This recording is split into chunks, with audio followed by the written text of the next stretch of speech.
আসসালামু আলাইকুম, স্বাগত জানাচ্ছি আর্টিকের সন্ধ্যা সংবাদে। পুরোটি সংবাদ জুড়ে আপনার সাথে রয়েছি আমরা দুজন, আমি নুসরাত সুজানা এবং আমি ফারিয়া শামীম।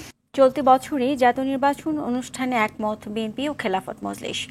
প্রয়োজনীয় সংস্কার শেষে দ্রুত জনগণের সরকারের কাছে ক্ষমতা হস্তান্তরে অন্তর্বর্তী সরকারকে আহ্বান দল দুটির নেতাদের।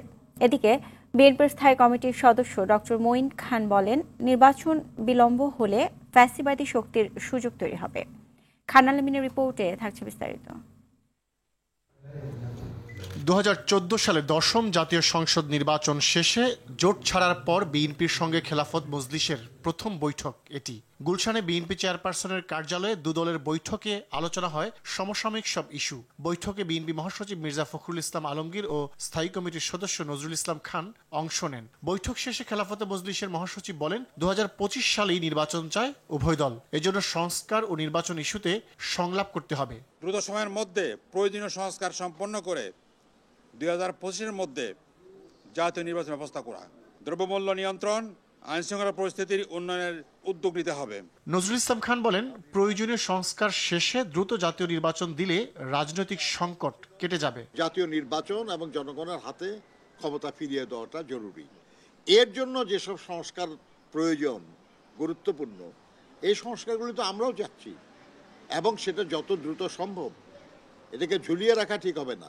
যুক্তরাজ্য ফেরত কয়েকজন বিএনপি নেতাকর্মীকে নিয়ে দলের প্রতিষ্ঠাতা শহীদ রাষ্ট্রপতি জিয়াউর রহমানের সমাধিতে শ্রদ্ধা জানিয়ে স্থায়ী কমিটির সদস্য ডক্টর মঈন খান বলেন, নির্বাচন দিতে বিলম্ব করলে ফ্যাসিবাদী শক্তি সুযোগ দেবে। এই বাংলাদেশে আওয়ামী লীগ সরকার বিগত 15 বছর যাবৎ বাংলাদেশের মানুষের সঙ্গে তারা বেইমানি করেছে। আর জাতীয় প্রেস ক্লাবে যুক্তরাষ্ট্রের বিএনপি নেতাদের আয়োজিত আলোচনায় আরেক স্থায়ী কমিটির সদস্য আমির খসরু মাহমুদ চৌধুরী বলেন, আপোষ না করে বছরের পর বছর জেল খেটে আওয়ামী লীগকে ক্ষমতাচ্যুত করতে অবদান রেখেছেন বেগম খালেদা জিয়া। এই আন্দোলনকে ড্রাইভ করছে দেশনেত্রী বেগম খালেদা জিয়া। উনি একটা ফ্যাসিস্ট স্বৈরাচারকে ডিফাই করে আপোষ না করে নিজের জীবনের বিনিময়ে বছরের পর বছর জেল খেটে বাংলাদেশের মানুষকে উজ্জীবিত করেছে, দেশের ভিতরে এবং দেশের বাইরে। অন্তর্বর্তী সরকারকে বিএনপি সহযোগিতা করছে জানিয়ে তিনি বলেন, জনগণের মালিকানা ফেরাতে প্রথম কাজ মানুষের ভোটের অধিকার ফিরিয়ে দেয়া। খান আলামিন, RTV, ঢাকা। জাতীয় নির্বাচনের আগে স্থানীয় নির্বাচন নয় বলে জানিয়েছেন নির্বাচন কমিশনার আব্দুর রহমান এল মাসুদ। ভোটার তালিকা হালনাগাদ কর্মসূচি 2025 উপলক্ষে সকালে বরিশালে নির্বাচন কর্মকর্তাদের সঙ্গে মত বিনিময়কালে সাংবাদিকদের তিনি এসব কথা বলেন। এ সময় তিনি আরও বলেন, আগামী জাতীয় নির্বাচন যেন কোনোভাবেই প্রশ্নবিদ্ধ না হয় সেদিকে লক্ষ্য রেখে নির্বাচন কমিশন কাজ করছে। এছাড়া জনগণকে সুষ্ঠু ভোট উপহার দিতে কমিশন প্রতিজ্ঞাবদ্ধ বলেও জানান তিনি। পরে নির্ভুল ভোটার তালিকা হালনাগাদ কার্যক্রম শেষ করতে মাঠ পর্যায়ের কর্মকর্তাদের নানান দিক নির্দেশনা দেন নির্বাচন কমিশনার। ভোট সম্পর্কে যে মানুষের মধ্যে যে অনীহা ছিল বা এতটা মনোযোগ ছিল না, গ্রহণযোগ্যতা প্রশ্নবিদ্ধ ছিল, আমরা সেই জায়গা থেকে উত্তরণ ঘটিয়ে একটা সঠিক, সুন্দর, মানুষের কাছে গ্রহণযোগ্য একটা নির্বাচন দেওয়ার জন্য প্রতিশ্রুতিবদ্ধ এবং আমরা এই লক্ষ্যেই এগিয়ে যাচ্ছি। সুইজারল্যান্ডের দাভোসে ওয়ার্ল্ড ইকোনমিক ফোরামে ব্যস্ত সময় পার করছেন প্রধান উপদেষ্টা অধ্যাপক ডক্টর মোহাম্মদ ইউনূস। জাতিসংঘের মহাসচিব অ্যান্টোনিও গুতেরেসের সঙ্গে দেখা করেছেন তিনি। বিশ্ব নেতা ও ব্যবসায়ীদের সঙ্গে বৈঠকে বাংলাদেশে বিনিয়োগের আহ্বান প্রধান উপদেষ্টার। জাহিদ রহমানের রিপোর্টে দেখুন বিস্তারিত। ওয়ার্ল্ড ইকোনমিক ফোরামের মূল আয়োজনের ফাঁকে জাতিসংঘের মহাসচিব অ্যান্টোনিও গুতেরেসের সঙ্গে সাক্ষাৎ করেছেন প্রধান উপদেষ্টা ডক্টর মোহাম্মদ ইউনূস। অনেকগুলো মিটিং, 15-16টার মতো মিটিং, আজকের মিটিং। সুইজারল্যান্ডের দাভোসে বিভিন্ন দেশের প্রধানমন্ত্রী ও রাষ্ট্রপতি এবং ব্যবসায়ীদের সাথে বৈঠকের মধ্য দিয়ে ব্যস্ত সময় পার করছেন প্রধান উপদেষ্টা অধ্যাপক ডক্টর মোহাম্মদ ইউনূস। বাংলাদেশ এই বছরই একটা বড় রকমের একটা রোহিঙ্গা নিয়ে একটা ইন্টারন্যাশনাল কনফারেন্স করতে যাচ্ছে এবং এই ইন্টারন্যাশনাল কনফারেন্সে UNHCRও থাকবে এবং তারা বলেছে যে তারা ফুললি কোঅপারেট করবে এবং আমরা আশা করছি 170টার উপরে দেশ এটায় জয়েন করবে। এটা কত বড় একটা ক্রাইসিস, কত বড় একটা হিউম্যানিটারিয়ান ক্রাইসিস এবং এটা কেন, এটার সলিউশনটা খুব ইম্পর্টেন্ট। তো সেই ক্ষেত্রে ফিলিপো গ্র্যান্ডি বলেছেন যে উনি হেল্প করবেন। জার্মান চ্যান্সেলর ওলাফ সলতজ, মিউনিখ নিরাপত্তা সম্মেলনের চেয়ারম্যান ক্রিস্টোফ হিউজগেন, মালয়েশিয়ার প্রধানমন্ত্রী আনোয়ার ইব্রাহিম, থাইল্যান্ডের প্রধানমন্ত্রী পেতাংতার্ন সিনাওয়াত্রা, পূর্ব তিমুরের প্রেসিডেন্ট জোসে রামোস হোর্তা এবং ফিনল্যান্ডের প্রেসিডেন্ট আলেকজান্ডার স্টাবের সঙ্গে বৈঠক হয় প্রধান উপদেষ্টার। Bangladesh is now ready for business. বাংলাদেশের পলিটিক্যাল স্ট্যাবিলিটি ফিরে আসছে, বাংলাদেশ একটা ডেমোক্রেটিক ট্রানজিশনে এসছে, যে বাংলাদেশের ইয়াং ছেলে মেয়েদের জন্য তারা যে জব চায় সেটার জন্য বাংলাদেশে প্রচুর ফরেন ইনভেস্টমেন্ট দরকার। পাশাপাশি সংযুক্ত আরব আমিরাতের দুবাই সংস্কৃতি ও শিল্পকলা কর্তৃপক্ষের চেয়ারপারসন শেখা লতিফা বিনতে মোহাম্মদ বিন রশিদ আল মাকতুমের সাথেও বৈঠক করেন প্রধান উপদেষ্টা। জাহিদ রহমান, RTV। যুক্তরাষ্ট্রের নতুন প্রেসিডেন্ট ডোনাল্ড ট্রাম্প প্রশাসনের সঙ্গে বাংলাদেশের ঘনিষ্ঠভাবে কাজ করার সুযোগ রয়েছে।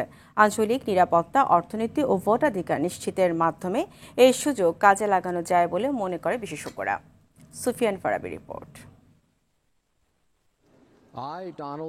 যুক্তরাষ্ট্রের ৪৭তম প্রেসিডেন্ট হিসেবে শপথ নেয়ার কয়েক ঘন্টার মধ্যে বেশ কিছু গুরুত্বপূর্ণ আদেশে সই করেন দ্বিতীয়বার দেশটির ক্ষমতা নেওয়া প্রেসিডেন্ট ডোনাল্ড ট্রাম্প। ট্রাম্প দায়িত্ব নেওয়ার পর বিশ্বের অনেক দেশেই পররাষ্ট্রনীতি নিয়ে নতুন করে ভাবনা তৈরি হয়েছে। কেউ পাচ্ছেন বন্ধুত্বের ডাক, কারো ব্যাপারে এখনো অবস্থান স্পষ্ট করেনি ট্রাম্প প্রশাসন। ট্রাম্পের পূর্ববর্তী 4 বছরের শাসনামল বিশ্লেষণ করে বিশেষজ্ঞরা বলছেন পররাষ্ট্রনীতিতে স্টেট ডিপার্টমেন্টের উপর নির্ভর করে ট্রাম্প প্রশাসন। সুতরাং গুরুত্বপূর্ণ ভূমিকা রাখতে হবে বাংলাদেশের পররাষ্ট্র মন্ত্রণালয়কে। অন্যদিকে যুক্তরাষ্ট্রে নিযুক্ত বাংলাদেশের রাষ্ট্রদূতকেও পালন করতে হবে গুরু দায়িত্ব, তবেই মিলবে কাঙ্ক্ষিত সুফল। পরিবর্তিত পরিস্থিতিতে পররাষ্ট্র মন্ত্রণালয়ের কার্যকর পদক্ষেপ দেখতে চান কলাম লেখক শাফকাত রাব্বি। ট্রাম্পের আমলে আপনারা আশা করবেন যে পররাষ্ট্র মন্ত্রণালয়, যেটা আমেরিকার, তারাই বাংলাদেশের ইস্যুটা দেখভাল করবে এবং তাদের হাতেই বাংলাদেশের ইস্যুটা থাকবে। এবং আমি আশা করি আমেরিকা ট্র্যাডিশনাল যেই আমেরিকা আমরা দেখে আসছি সেখান থেকে খুব বেশি কোনো চ্যুতি হবে না। তার মতে কূটনৈতিক সম্পর্ক এগিয়ে নিতে রাষ্ট্রদূতদের ভূমিকা সবচেয়ে গুরুত্বপূর্ণ। অ্যাম্বাসিডি কি করে সেটা হচ্ছে ইম্পর্টেন্ট ফ্যাক্টর, এবং সেইটা এফেক্টিভ করার জন্য যা করা দরকার আপনারা সেটা করবেন। জুলাই গণঅভ্যুত্থানের পর বাংলাদেশ যুক্তরাষ্ট্রের মধ্যে আরো চমৎকার সম্পর্ক গড়ার সুযোগ তৈরি হয়েছে বলে মনে করেন ঢাকায় নিযুক্ত সাবেক মার্কিন কূটনীতিক জন ড্যানিলয়েজ। বাংলাদেশের সঙ্গে যুক্তরাষ্ট্রের চমৎকার সম্পর্কের বিষয়ে আমি আশাবাদী। ইন্দো প্যাসিফিকের নিরাপত্তা, দুদেশের জনগণের মধ্যকার সম্পর্ক ও অর্থনৈতিক সহযোগী হিসেবে দেশ দুটি কাজ করবে। বর্তমান অন্তর্বর্তী সরকার ও পরবর্তীতে নির্বাচিত সরকারের সঙ্গে ট্রাম্প প্রশাসন বন্ধুত্বপূর্ণ সম্পর্ক বজায় রাখবে বলে আমি বিশ্বাস করি। ট্রাম্প প্রশাসন নির্বাচিত সরকারের সঙ্গে কাজ করতে আরো উৎসাহ বোধ করবে বলে মনে করেন জন ড্যানিলয়েজ। During every single day of the Trump administration. Sufian Farabi, RTV, Dhaka. July আগস্টের গণহত্যা ও মানবতাবিরোধী অপরাধের বিচারে আন্তর্জাতিক অপরাধ ট্রাইব্যুনালের এখতিয়ার চ্যালেঞ্জের আবেদন খারিজ করে দিয়েছে ট্রাইব্যুনাল। এর ফলে ট্রাইব্যুনালে বিচারে কোনো বাধা নেই বলে জানান চিফ প্রসিকিউটর তাজুল ইসলাম।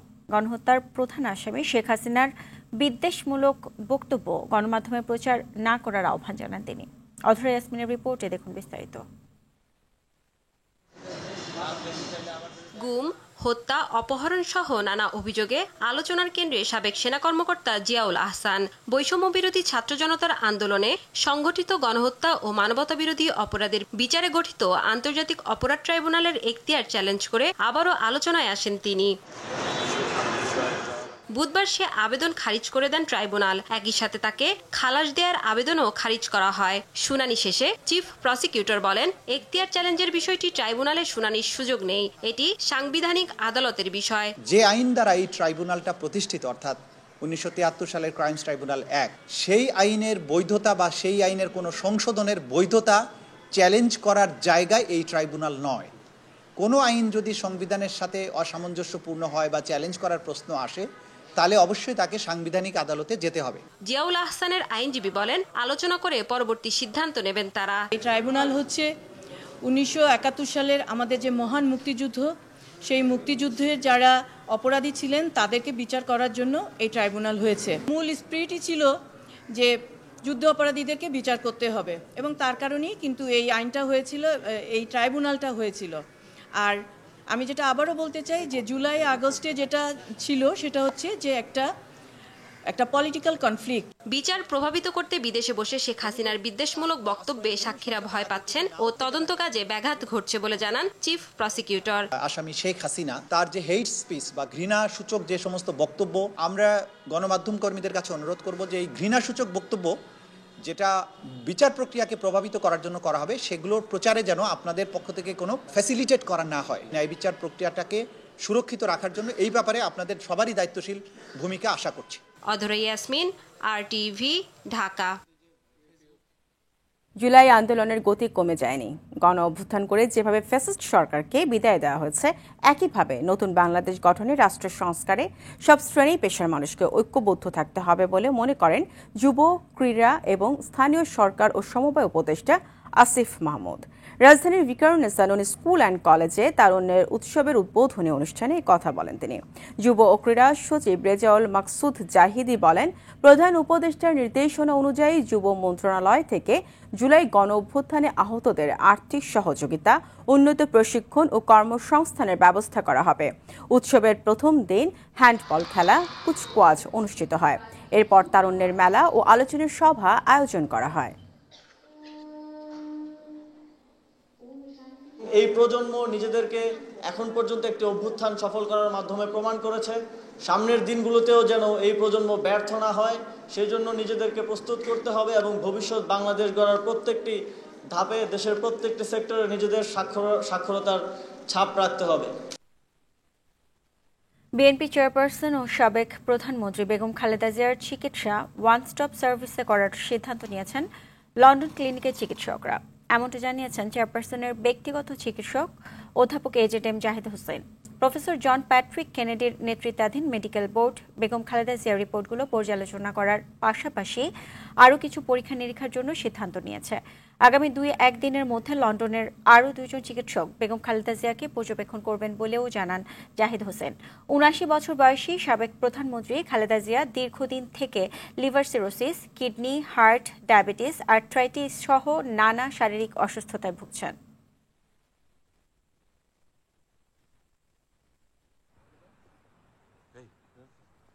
বিভিন্ন বিষয়ের মেডিকেল বিশেষজ্ঞ চিকিৎসক এবং জন হপকিন্স এবং নিউ ইয়র্ক বাংলাদেশ সহ তার চিকিৎসকরা মেডিকেল বোর্ডে অংশগ্রহণ করেছে। ওনার সর্বশেষ পরীক্ষা নিরীক্ষার যে রিপোর্টগুলো পর্যালোচনা করেছে। এক ছাদের নিচে চিকিৎসা, যেটা বলে ওয়ান আমব্রেলা নিচে ওয়ান স্টপ সার্ভিসের মতো, সেটা করার ব্যাপারে ওনারা উদ্যোগ গ্রহণ করেছেন। অবিলম্বে 10ম গ্রেডের শূন্য পদে নিয়োগ এবং সরকারি বেসরকারি পর্যায়ে নতুন পদ তৈরি ও আলাদা বোর্ড গঠন সহ 4 দফা দাবিতে রাজধানীর শাহবাগ চত্বর অবরোধ করে মেডিকেল অ্যাসিস্ট্যান্ট ট্রেনিং স্কুল ম্যাটসের শিক্ষার্থীরা। দুপুরে তারা এখানে সমবেত হয়ে বিক্ষোভ শুরু করে। পরে দাবি মানতে স্বাস্থ্য মন্ত্রণালয়ের আশ্বাসে কর্মসূচি প্রত্যাহার করে। দেশে 16টি সরকারি ও 51টি বেসরকারি অ্যাসিস্ট্যান্ট ট্রেনিং স্কুল আছে। এসব ট্রেনিং স্কুল থেকে 3 বছরের কোর্স সম্পন্ন করে শিক্ষার্থীরা diploma in medical faculty degree পায়। পতিত আওয়ামী সরকারের আমলে কোনো নিয়োগ হয়নি বলে অভিযোগ তাদের।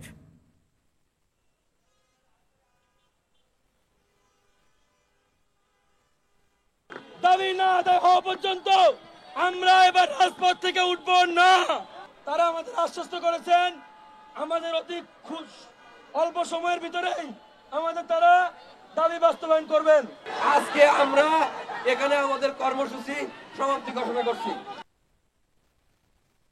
মালয়েশিয়া সরকারের বেঁধে দেওয়ার সময়ে ভিসা পেয়েও যেতে না পারা কর্মীরা রাজধানীতে বিক্ষোভ করেছে। প্রথমে কারওয়ানবাজার সার্ক ফোয়ারার সামনে, পরে পুলিশি বাধায় প্রবাসী কল্যাণ ভবনের সামনে অবস্থান নেয় তারা। প্রবাসী কল্যাণ সচিব জানান, আটকে পড়া 18,000 কর্মীকে মার্চের মধ্যে মালয়েশিয়া পাঠানোর চেষ্টা চলছে। শাকিবুর রহমানের রিপোর্ট। দীর্ঘদিন বন্ধ থাকার পর মালয়েশিয়ার শ্রমবাজারের দুয়ার খোলে 2022 সালের আগস্টে। 2024-এর 31 মের মধ্যে দেশটিতে 5.25 লাখ কর্মী যাওয়ার কথা ছিল। তবে টিকিট জটিলতায় 18,000 কর্মী যেতে পারেননি। তাহলে কেন আমরা আজকে রাস্তায় দাঁড়িয়ে? এমন বাস্তবতায় আন্দোলনে নামেন ভুক্তভোগীরা। বুধবার সকাল থেকে কারওয়ানবাজার সার্ক ফোয়ারার সামনে অবস্থান নেন তারা। আমাদের ভাগ্যে কি আছে, আমাদেরকে নিয়ে কেন এত রম তামাশা করা হচ্ছে? প্রায় 4 মাস হয়ে গেছে, কিন্তু এই পর্যন্ত পররাষ্ট্র নীতির মাধ্যমে যে কূটনীতিক আলোচনা দরকার ছিল, এই কূটনীতিক আলোচনাটা ওরা সঠিকভাবে করতে পারে নাই। বাড়ি ভিটা বিক্রি করে সুদের উপর টাকা নিয়ে টাকা দিছি, এখন আমরা বাড়ি ফিরতে পারি না। রাস্তা অবরোধ করায় সৃষ্টি হয় তীব্র যানজট, পুলিশ বাধা দিলে শুরু হয় বাকবিতণ্ডা। এক পর্যায়ে রাস্তা ছেড়ে দিতে বাধ্য হয় আন্দোলনকারীরা। মিছিল নিয়ে প্রবাসী কল্যাণ ভবনের সামনে অবস্থান নেন। প্রবাসী কল্যাণ সচিব জানান, মালয়েশিয়ায় যেতে না পারা কর্মীদের সমস্যা দ্রুত সমাধানের চেষ্টা চলছে। মার্চের দিকে মালয়েশিয়ায় পাঠানোর প্রক্রিয়া শুরু হবে। 18,000 যেতে পারেনি, আমরা প্রথম থেকে 2টা কাজ করছিলাম। একটা হচ্ছে যে যারা যেতে পারেননি তাদেরকে আবার মালয়েশিয়াতে পাঠানোর একটা ব্যবস্থা করা, এটা হচ্ছে এক। 2 নম্বর হচ্ছে যারা যেতে পারেননি তাদেরকে রিক্রুটিং এজেন্সি যারা টাকা নিয়েছেন বা তাদের দায় দেনা থাকলে সেটা পরিশোধ করে দিয়ে। সচিব জানান, রিক্রুটিং এজেন্সিগুলোকে কর্মীদের পাওনা টাকা ফেরত দেওয়ার নির্দেশ দেওয়া হয়েছে। যারা দিবেনই না বা দিচ্ছেন না, পরিশোধ করছেন না, আমরা ডেফিনেটলি ব্যবস্থা নিব। সাকিবুর রহমান, RTV, ঢাকা। 2018 সালে একাদশ সংসদ নির্বাচনে ক্ষমতার অপব্যবহার করে দিনের ভোট রাতে করার অভিযোগ অনুসন্ধানের সিদ্ধান্ত নিয়েছে দুর্নীতি দমন কমিশন। বিকেলে বিষয়টি নিশ্চিত করে দুদক মহাপরিচালক আক্তার হোসেন বলেন, ইতিমধ্যে তদন্ত কমিটি গঠন করা হয়েছে। একাদশ সংসদ নির্বাচন দিনের ভোট রাতে করার প্রক্রিয়ায় জড়িত নির্বাচন কমিশন, প্রশাসন, পুলিশ, র্যাব সহ সংশ্লিষ্টদের অনুসন্ধান করবে দুদক। এছাড়া বাংলাদেশ ব্যাংকের রিজার্ভ চুরির মামলার তদন্ত করতে চায় দুদক। এই লক্ষ্যে সিআইডিকে চিঠি দেওয়া হয়েছে বলে জানান দুদক মহাপরিচালক। একাদশ জাতীয় সংসদ নির্বাচনে ক্ষমতার অপব্যবহার, অপরাধমূলক অসদাচরণ, জালিয়াতি, দিনের ভোট রাতে করা এবং আর্থিক লেনদেনের মাধ্যমে সংসদ সদস্য নির্বাচনের অভিযোগের বিষয়ে অনুসন্ধানের সিদ্ধান্ত গৃহীত হয়েছে। ভ্যাট বাড়ানোর 2 সপ্তাহের মধ্যে কিছু পণ্য সেবায় ভ্যাট ও সম্পর্ক শুল্ক কমালেও জাতীয় রাজস্ব বোর্ড এনবিআর। কারো প্রেসক্রিপশন বা মহার্ঘ ভাতার জন্য ভ্যাট বাড়ানো হয়নি, রাজস্ব আয় বাড়াতেই ভ্যাট বাড়ানো হয়েছে বলে জানিয়েছেন অর্থ উপদেষ্টা সালেহ উদ্দিন আহমেদ। সচিবালয়ে খাদ্য পরিকল্পনা ও পরিধারণ কমিটির সভা শেষে সাংবাদিকদের একথা জানান তিনি। বিস্তারিত বিল্লাল হোসেনের রিপোর্টে। ব্যাপক সমালোচনার মুখে ঔষধ, তৈরি পোশাক, রেস্টুরেন্ট, গ্যারেজ ও ওয়ার্কশপ, মোবাইল ফোন সেবাসহ বেশ কয়েকটি খাতে ভ্যাট প্রত্যাহারের সিদ্ধান্ত নিয়েছে জাতীয় রাজস্ব বোর্ড এনবিআর। বুধবার এসব পণ্যে ভ্যাট প্রত্যাহার করে একটি প্রজ্ঞাপন জারি করে সংস্থাটি। এতে বলা হয়, সকল জনগোষ্ঠীর কথা মাথায় রেখে এমন সিদ্ধান্ত নেওয়া হয়েছে। সচিবালয়ে খাদ্য পরিকল্পনা ও পরিধান কমিটির বৈঠক শেষে অর্থ উপদেষ্টা বলেন, বিশ্বের মধ্যে বাংলাদেশের রাজস্ব আয় সবচেয়ে কম। কারো প্রেসক্রিপশনে ভ্যাট বাড়ানোর সিদ্ধান্ত হয়নি বলে জানান তিনি। ভুটান, নেপাল, বার্কিনা ফাসো, তারপর আইভরি কোস্ট থেকে সব এত কম ট্যাক্স দিয়ে আপনি কিভাবে চান যে সব কিছু দেবেন? এটা কিন্তু আপনার এক্সপেক্ট করা ঠিক হয়। খাবেন 600-700 টাকা, 20 টাকা আপনি দেবেন না ভ্যাট। গ্লোরিয়া জিন্স থেকে 1 কাপ কফি খাবেন, ওখানে 15 টাকা দিতে আপনার ভাবে। তো এইরকম যদি থাকে, অ্যাটিটিউড থাকে, তবে তো ডিফিকাল্ট। এদিকে খাদ্য উপদেষ্টা আলী ইমাম মজুমদার বলেন, দেশের খাদ্যশস্যের মজুদ ও সরবরাহ ঠিক রাখতে 10 লাখ মেট্রিক টন চাল, গম আমদানির সিদ্ধান্ত নিয়েছে সরকার। কারণ বড় কিন্তু এবারে লেটে লাগানো হয়েছে, কারণ হচ্ছে পানি নেমেছে দেরিতে অকাল বন্যার জন্য। তো এই জন্য ওইটাও একটু ঝুঁকির মধ্যে আছে। তার জন্য আমাদের আমদানি কার্যক্রম, বিদেশ থেকে আমদানি কার্যক্রম অব্যাহত থাকবে এবং সোর্স হবে মাল্টিপল সোর্সের জন্য আমরা করবো। চাল আনা হচ্ছে আন্তর্জাতিক দরপত্রের মাধ্যমে, সবচেয়ে বেশি চাল কেনা হচ্ছে। আন্তর্জাতিক দরপত্র মানে ইসরায়েল বাদে পৃথিবীর যে কোনো দেশ। ভবিষ্যতের কথা বিবেচনা করে সরকার খাদ্য মজুদের উপর গুরুত্ব দিচ্ছে বলে জানান তিনি। বিল্লাল হোসেন, RTV, ঢাকা। বিমানে হামলার খবরে হুলস্থুল কাণ্ড ঘটল। শেষে ইতালি থেকে ঢাকায় ফেরা বাংলাদেশ বিমানের ফ্লাইটটিতে পাওয়া যায়নি কিছুই। বোমা হামলার হুমকি পেয়ে তল্লাশি চালানো হয় পুরো বিমানে। তবে সিট, করিডোর, টয়লেট, ক্যাফেতে তল্লাশি চালিয়ে কিছুই পায়নি বোম ডিসপোজাল ইউনিট। স্বরাষ্ট্র উপদেষ্টা বললেন, আতঙ্ক ছড়ানোদের খুঁজছে পুলিশ। তরিকুল ইসলাম তারেককে সাথে নিয়ে জানাচ্ছেন মাইদুর রহমান রুবেল। ফিল্মি কায়দায় সকালে ফোন আসে এয়ারপোর্টের এপিবিএন এর ডিউটি অফিসারের অফিসিয়াল হোয়াটসঅ্যাপ নম্বরে। দায়িত্ব ছিলেন এএসপি আব্দুল হান্নান। ওই বার্তায় বলা হয়, বিমানের রোম থেকে ঢাকা অভিমুখী ফ্লাইটে 34 কেজি বিস্ফোরক রয়েছে। শাহজালাল বিমানবন্দরে অবতরণের পরে বিস্ফোরণ ঘটানো হবে। এপিবিএন জানায়, পাকিস্তানি একটি নাম্বার থেকে বেনামি ফোন কলে বিমানবন্দরে আতঙ্ক ছড়িয়ে পড়ে। বাড়ানো হয় নিরাপত্তা তল্লাশি।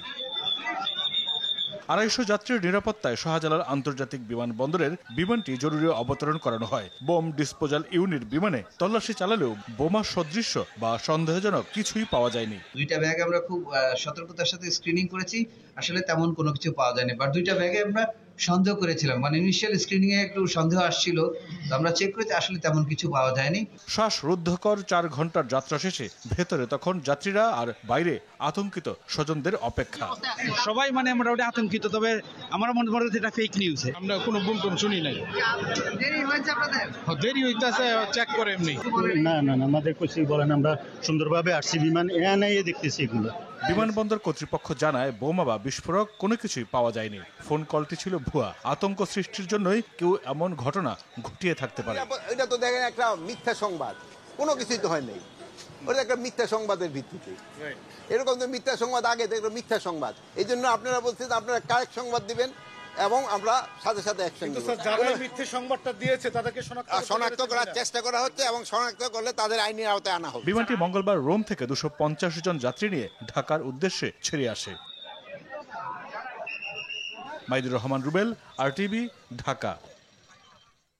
টোটাল খাল উদ্ধারে আদালতের নির্দেশনা অনুযায়ী রাজুকের অভিযানে হামলা চালিয়েছে দুর্বৃত্তরা। মিলেনিয়াম সিটিতে সন্ত্রাসীরা রাজুকের বুলডোজার ভাঙচুর ও সাংবাদিকদের উপর হামলা চালায়। উপস্থিত পুলিশ সদস্যরা অনেকটা নীরব ভূমিকায় ছিলেন। রাজু কর্মকর্তারা এক পর্যায়ে অভিযান বন্ধ করতে বাধ্য হন। দীপ্তচন্দ্র পালের রিপোর্টে দেখুন বিস্তারিত। টোটাল খাল রক্ষায় আদালতের রুল ও নির্দেশনা অনুযায়ী মিলেনিয়াম সিটিতে অভিযানে যায় রাজু। প্রথম থেকেই আইন শৃঙ্খলা বাহিনীর সমন্বয়হীনতা চোখে পড়ে। 3 দিন আগে অভিযানের নোটিশ প্রশাসনকে দেয়া হলেও বাহিনীর পর্যাপ্ত সদস্য দেয়া হয়নি।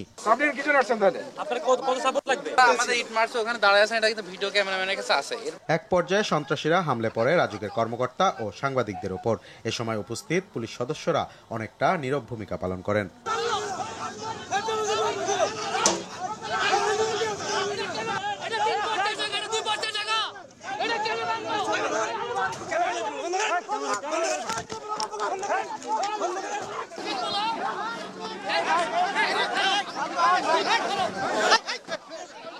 আজকে আমার উপর আক্রমণ করা হয়েছে, আমার ক্যামেরাম্যানের উপর আক্রমণ করা হয়েছে। ইট দিয়ে ঢিল মেরে আসলে পিঠের অনেকখানি অংশ কেটে গেছে মনে হয়। একটা বাউন্ডারি ধাক্কা দিতে গেছি, ধাক্কা যাওয়ার সাথে সাথেই মনে হচ্ছে চতুর্দিক দিয়ে লোকজন এসে আমার অ্যাটাক করছে। আমি আর একটু সময় চেয়েছিলাম, যে আমরা যেহেতু লোকজনের একটু সমাগম ছিল, তো আমি বলছিলাম যে এখানে আরো কিছু ফোর্স আমাদের আসতেছে, দেন আমরা কাজটা আর একটু সোবারলি করার জন্য বলছিলাম। পরে অভিযান বন্ধ রাখতে বাধ্য হয় রাজুক কর্মকর্তারা। অনাকাঙ্ক্ষিত ঘটনার জন্য মামলাসহ পুনরায় টোটাল খাল উদ্ধারে অভিযান পরিচালনার কথা জানান রাজুক কর্মকর্তারা। আমাদের অন্যান্য সংস্থার সাথে দরকার হলে তাদের সাথে সমন্বয় করে হলো আমরা সর্বাত্মক চেষ্টা করতেছি এটাকে উদ্ধার করার জন্য। আমাদের ঊর্ধ্বতন মহলকে অলরেডি ইনফর্ম করেছি বর্তমান প্রেক্ষাপট, ওনারা ব্যবস্থা নিচ্ছে। প্রেক্ষাপট নিয়ে আমরা ইনশাল্লাহ মামলা করব। শুধু মিলেনিয়াম সিটি নয়, অবৈধভাবে গড়ে ওঠা সব আবাসনে পর্যায়ক্রমে উচ্ছেদ করা হবে বলেও জানায় রাজুক। আমরা আমাদের দিক থেকে সর্বাত্মক চেষ্টা করব। দীপ্তচন্দ্র পাল, আরটিভি, ঢাকা। অন্তর্বর্তী সরকার দায়িত্ব নেওয়ার পর পুলিশ, নির্বাচন কমিশন ও গণমাধ্যম সহ বেশ কিছু সংস্কার কমিশন গঠন করা হয়। কমিশন গঠনের পর অংশীজনদের সঙ্গে বৈঠক করে কমিশনগুলো। সেই ধারাবাহিকতায় বিকেলে তথ্য ভবনে গণমাধ্যম সংস্কার কমিশন বিজেসি নেতাদের সঙ্গে বৈঠক করে। এতে সভাপতিত্ব করেন গণমাধ্যম সংস্কার কমিশনের প্রধান কামাল আহমেদ। সভা শেষে ব্রডকাস্ট জার্নালিস্ট সেন্টার বিজেসির সদস্য সচিব ইলিয়াস হোসেন জানান, গণমাধ্যমের বিকাশ, মুক্ত সম্পাদকীয় নীতি ও সাংবাদিকদের সুরক্ষায় নীতিমালা প্রণয়ন সহ বেশ কিছু বিষয়ে সংস্কার প্রয়োজন। রাজনৈতিক প্রভাবমুক্ত একটি পেশা হিসেবে গণমাধ্যমকে গড়ে তুলতে সংস্কার কমিশনকে বিজেসি সহায়তা করবে বলে জানান তিনি। বিজেসি দীর্ঘদিন যাবতীয় বলে আসছে যে স্বাধীন গণমাধ্যম, তারপরে টেলিভিশনের সাংবাদিকদের জন্য ওই অর্থে কোনো সুরক্ষা আইন নেই। আমরা দীর্ঘদিন এগুলো নিয়ে বলে আসছি আর কি। সেগুলোই আমরা কি করতে চাই, কতটা গণবান্ধব হতে পারে গণমাধ্যম, বিশেষ করে টেলিভিশন সাংবাদিকতা, সেইগুলো আমরা কিছু সুপারিশ এখানে জমা দিয়েছি। বিভিন্ন অংশীজনদের সাথে কথা বলে একটি সত্যিকার অর্থে যাতে গণমাধ্যম হয় যেটি গণবান্ধব, কোনো সরকার বা কোনো গোষ্ঠীর প্রতিনিধিত্ব না করে, সেরকম একটি ব্যবস্থাপনা ওনারা তৈরি করতে চাচ্ছেন। রাজধানীর কাউলাতে অবস্থিত civil aviation school and college কুর্মিটোলার শিক্ষক শিক্ষার্থী ও অভিভাবকরা মানববন্ধন ও বিক্ষোভ করেছে। সিভিল এভিয়েশনের কতিপয় কর্মচারীরা সামাজিক যোগাযোগ মাধ্যম এবং গণমাধ্যমে মিথ্যা ও বানোয়াট তথ্য প্রচার করে প্রতিষ্ঠানটির সুনাম ক্ষুণ্ণ করার প্রতিবাদে এই মানববন্ধনের আয়োজন করে স্কুল কর্তৃপক্ষ। সকালে civil aviation school and college প্রাঙ্গণে এই মানববন্ধন ও বিক্ষোভ অনুষ্ঠিত হয়। বিক্ষোভে প্রতিষ্ঠানের শিক্ষক শিক্ষার্থী ও অভিভাবকরা স্বতঃস্ফূর্ত অংশগ্রহণ করে।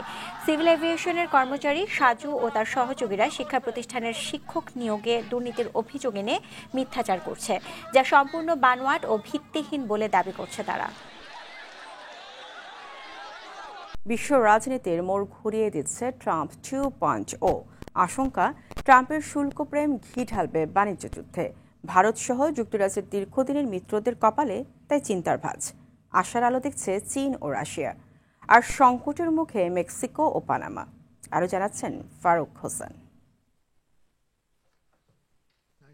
ট্রাম্প যে নীতি নিচ্ছেন তাতে বিশ্ব রাজনীতির চিরাচরিত গতিপথে অভূতপূর্ব পরিবর্তন ঘটতে যাচ্ছে। বিশেষ করে পণ্য আমদানিতে গণহারে শুল্ক আরোপের সিদ্ধান্ত আর অভিবাসন নীতি এই পরিবর্তনে বড় ভূমিকা রাখতে পারে। প্রত্যেক দেশের পণ্য আমদানিতে 10 থেকে 20% শুল্ক আরোপের ঘোষণা দিয়েছেন ট্রাম্প। টার্গেটে আছে ইউরোপীয় ইউনিয়নভুক্ত দেশগুলো। আন্তর্জাতিক সম্পর্ক বিষয়ক ইউরোপীয় কাউন্সিল বলছে, ট্রাম্পের প্রত্যাবর্তন যুক্তরাষ্ট্রের দীর্ঘদিনের মিত্র দেশগুলোর জন্য চিন্তার কারণ হয়ে দাঁড়িয়েছে। তুলনামূলক বিচারে আশার আলো দেখছে রাশিয়া ও চীন।